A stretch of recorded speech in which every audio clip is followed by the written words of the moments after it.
Hello everyone and welcome back to the Aether Hub. I'm Simon here again bringing you more MTG lore. Today we continue the story of Dominaria, a return to the plane that essentially started the lore of the game itself. But first, here's a quick recap of the story so far. Last time we examined how the ageless Jhoira met up with an even more ageless Teferi, her old friend and former planeswalker and all-around good guy. Jhoira is leading a new crew on the legendary Weatherlight, looking to end the brutal reign of the Cabal on Dominaria led by the demon Belzenlok. Despite their star-studded cast including Gideon and Liliana, the group is in need of a time mage to help make their entrance into the stronghold possible. After helping Teferi grab a relic left by Urza, the multiverse's biggest douchebag, Teferi agrees to some old-time fun, joining Jhoira on her mission.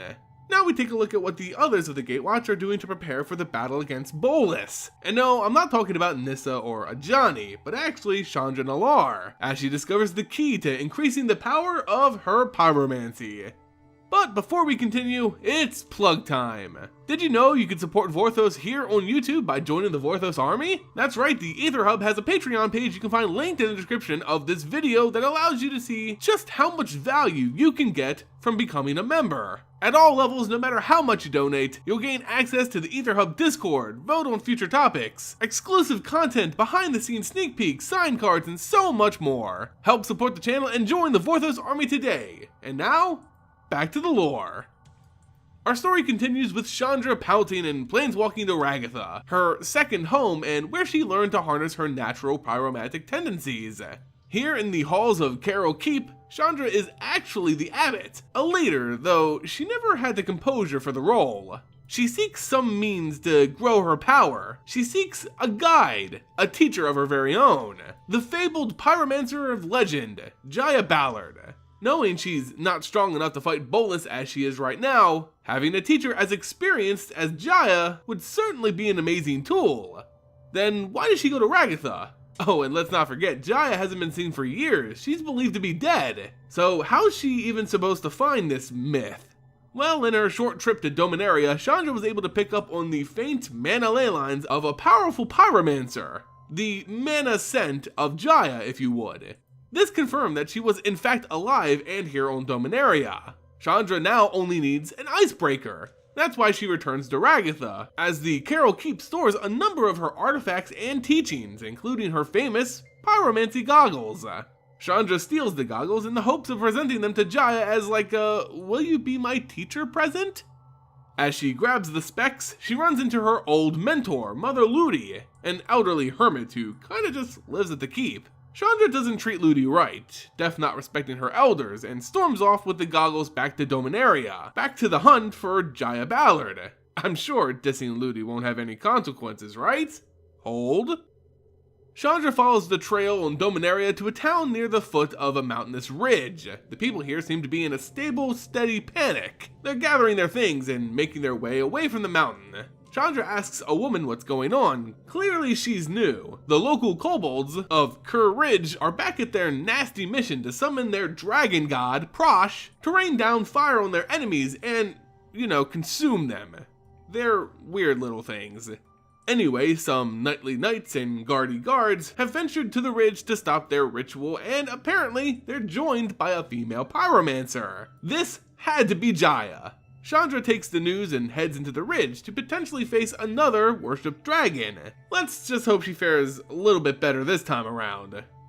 In searching for this band of soldiers and this mysterious pyromancer, Chandra runs afoul of the kobolds so eagerly awaiting their inevitable consumption. On the road, it appears that they're setting up some traps for the traveling scouts on the town's war party. If she doesn't intervene, they would be ambushed, so of course she intervenes. As the little critters notice her position, Chandra lets loose a torrent of flames, brutally charring any of the kobolds and destroying their meager wooden booby traps and barricades. They're unsurprisingly defeated with relative ease. Obviously they're not as strong as Prosh, the dragon they intended to summon. The war party she was searching for finally makes an appearance, led by the noble Baird. The knight thanks Chandra for her assistance and offers food and supplies as a means of thanks. Chandra, however, would much rather have information than a meal. She's looking for their pyromancer, but sadly, they've already parted ways. He points her towards the ridge, where they last saw the Pyromancer, and left her with a clue. She said that she was looking for a friend, one that hasn't been seen for a very long time. It's not much, but Chandra thanks him and heads over the ridge into the thick forest known as Yavimaya. Deep in the forest, Chandra can't help but think about her friend, and maybe more than a friend, Nissa Ravane, who left the Gatewatch in a rage after their defeat by Bolas. How it sounded like she never wanted to see her or any of the others again. But Chandra knew. Nissa was just worried about her home of Zendikar. Still, that didn't lessen the pain. What could, however, would be finding this dang Pyromancer. What she does find is a crater, a dig site, like an archaeological dig, manned by, well, not men, but automatons. They seemed friendly enough, or at least passively content at doing their work, but something else was rustling in the trees. The trees themselves! And they seemed much less passive. The trees began attacking the automatons, and the automatons were fighting back. It was a massive melee, one Chandra desperately wanted to be a part of, but had no clue which side to take. One of the animated trees swings by Chandra and almost smashes her with its massive trunk. But she's saved by one of the artificial men. This one, however, seemed more human somehow. His face had an expression, emotion, and he spoke with the voice of a man. It was in fact a metal man, Karn. With a quick introduction, Chandra joins the fight and begins burning down the animated trees. Pretty choice opponents for a Pyromancer. As the last of the elementals are reduced to ash, Karn explains that they were being sent by the avatar named Multani, the guardian of Yavimaya. Multani is currently in a semi-conscious state, attacking anything it perceives as a threat, including his expedition. Chandra finally gets to inquire about Jaya Ballard, the Pyromancer looking for a friend who's been gone a long time. Karn simply smiles and says that he has been gone for a long time. Another voice comes from behind her. She turns to see none other than Mother Luti, the elderly hermit of Karal Keep, who she believed wasn't a planeswalker. The elder stands there on a ridge below the forest, mystical fire spinning all about as if she was the essence of flame itself. Chandra's in shock. She has no idea how to react. Luti points to the goggles Chandra brought for Jaya and simply says, "I believe those are mine." And there you guys have it, the latest chapter of Dominaria lore here on the Aether Hub. Obviously this story was a pretty big reveal for those who speculated on both the true identity of Mother Luti and the disappearance of Jaya Ballard. This story was the payoff they were looking for. So now Chandra has found the person she believes will guide her to the power she needs to defeat Bolas, but she's already known her for years.